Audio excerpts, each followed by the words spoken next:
Hey dog sport handlers, welcome to the Canine Handler Fitness Podcast. I'm your host, Liz Joyce, your go-to expert for all things dog sport fitness.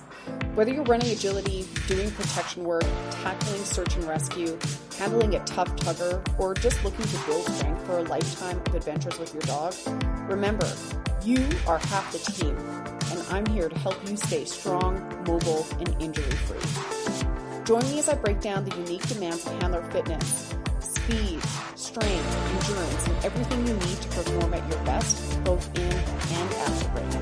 Let's stay strong, stay in the game, and keep doing what we love. Let's dive in.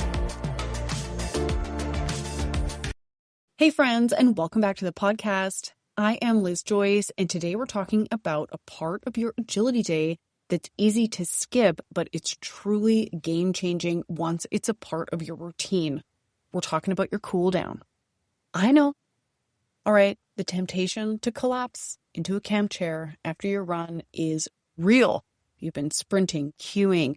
You might have been moving some equipment, maybe driving. You might have been wrangling some big feelings too.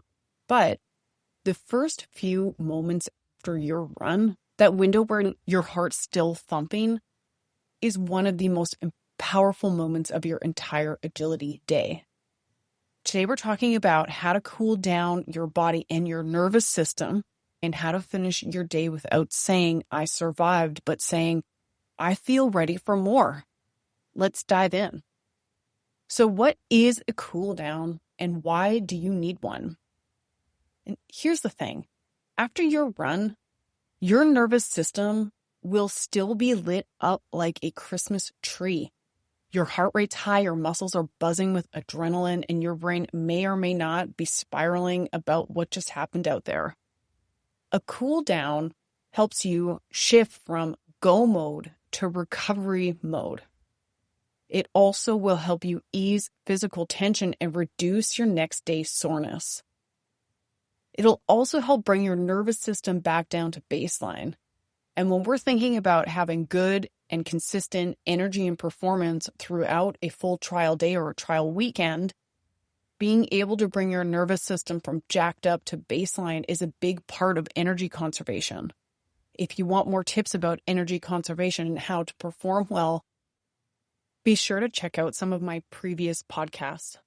Trial Day Fueling 101, also Ditching the Sugar Cravings. There are podcasts about sleep, handling the heat more efficiently. So if those sound like things that might be affecting your energy on a day-to-day basis and having consistent energy throughout the day, I've got you covered. There's a lot of input. And most importantly, having a cool down is going to help you mentally reset and reinforce the good stuff from the run. Because it's not just about your muscles and mobility, it's about your momentum. And what you do right after your run sets the tone for everything that comes next. One of my favorite examples of this, and someone who explained this to my student group on Facebook and is a very good friend of mine, is Megan Foster. She runs Fostering Excellence for Agility Handlers, FX Agility. Now, Megan is a brilliant agility handler and a world-class coach. And she is very intentional about her cool downs, not just for her body, but for her dog's mind and also for her own mindset. And this is what she does. After every run, Megan uses that cool down time to celebrate. She'll reflect out loud to her dog about what went well. Even if it's just one moment, one jump, one great start line stay, one moment of connection that stood out from the rest. She talks about the wins, the brilliance, the moments of teamwork. And in doing that, she's not just letting her body recover. She's building her dog's confidence. She's training her own brain to find greatness. And she's turning cool down time into connection time with her sprintiment. And that mindset, the habit, it's so powerful. And it will help allow you to finish the day feeling encouraged and not defeated. This mindset shift of looking for greatness, looking for wins in the things that are going on in your life will change everything about how you move through this world. This is a really great place to start that. So physically, what should a cool down look like? And let's talk about logistics. This is a very simple formula to help your body get a gentle step down from high intensity to rest. Again, this is a super simple formula. Number one, you want to keep moving. Do not immediately sit down. You want to take a few minutes to walk. Think about breathing deeply. 1, 2, 1, 2. 1, 2 in, 1, 2 out. Try to slow your breathing rate as you're breathing in and out. You're likely going to have to breathe in through your mouth initially. And as you can, start trying to breathe in through your nose and out through your nose. And just keep your body with long inhales and exhales. Let your heart rate come down gradually. And this will help flush out tension and keep your muscles from stiffening up. The second thing you want to do are some stretching and some mobilizing. I want to asterisk this because stretching for more than 20 or 30 seconds will make your muscles not fire as hard, which can affect your performance. So if you're midday or you're running multiple dogs and you've got to get out there right away again, you do not want to be holding stretches. Let's talk about what to do when this is the last one of the day. This is a great way to really cool down and stretch and mobilize. And then after that, let's talk about some ways that you can build more movement into your routine without making your muscles sleepy. So this is one that is going to be helpful if it's at the very end of your day. You want to hit the major spots, your calves, your feet. That looks just like propping your toes up on the edge of something and bringing your hips forward to stretch your calves and the bottom of your feet. We want to be stretching your hip flexors. We really want to make sure that we're getting your hamstrings stretched out and your glutes. And we also want to be stretching your low back and your spine, your thoracic spine, so rotating stuff. Doing some gentle, like 20 to 30 second holds, nothing fancy, just enough to tell your muscles, you can let go now. It is time to relax. When you're stretching, you want to be keeping the intensity at a 3 out of 10. We're not looking for a big intense stretch here. At a 3 out of 10, your body is going to recognize that it is safe to let the muscles lengthen out and relax. And that is what you need for them to actually lengthen out and relax. Stretching is a time to think about communicating you and your muscles. Hey, it's time to chill out. But I feel too stressed. It's too much tension. That's not going to help so much. If you're saying to your muscles, hey, I really need you to chill out, and the muscles go, okay, I can see that at this intensity, I don't need to be engaged to hold the load because it feels safe. They are going to relax a lot more.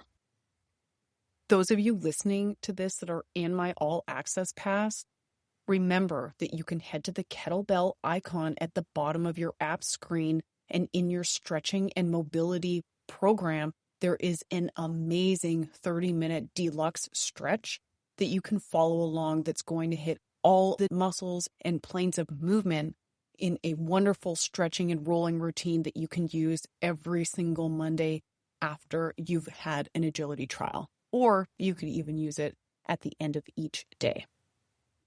Let's talk about what you are going to do if it is not the very end of your day. We want to be thinking not about holding stretches, but about some dynamic stretches. That looks like leg swings. That looks like standing with a wall behind you, twisting to face the wall each direction to stretch out your thoracic spine. It looks like quick leg swoops where you're touching your feet as you are walking forward. We want to stretch your hamstrings. Again, not holding, just light taps. We still are thinking 3 out of 10 in the stretch intensity scale. You might want to quickly stretch your neck out, just reaching your shoulder ear to ear, doing some arm swings. We want to keep your body moving and exploring the range of motion that it currently has in a dynamic way. And again, not holding it. And the last thing is about intentional breath work or mindset reset. Whether you're Megan Foster level out loud celebrating or quietly walking your dog along the edge of the field, I want you to take a moment to reframe the run and get centered. So here are some things to try. 3 big, deep belly breaths. I want you to think of one sentence that is a positive reflection. What did your body do well, and what did your dog do well? You can also think about a phrase like, I'm proud of what we did today. Even if it wasn't perfect, and it rarely is, your brain and body will remember the way you close things out. Here's a question that gets asked to me all the time. What if I'm running multiple dogs? Your cool down does not have to be long. Even if you only have 5 minutes before your next run, you can do a mini cool down. That looks like walking with your dog to their setup, doing a couple ankle rolls, shoulder rolls, a couple deep breaths, saying out loud or in your head in a very enthusiastic and a forceful way, you were awesome at insert your moment of brilliance. Then you're going to swap out your dogs. A more realistic goal for those of you running multiple dogs is to have a full cool down after your last run of the day with mini resets between your runs. Just give yourself a little bit of time to let your nervous system chill. Just bring it down a notch. Keep your muscles moving. Some dynamic stretches. Again, we want to be working in the range it currently has. This isn't time to be improving the range of your flexibility or mobility.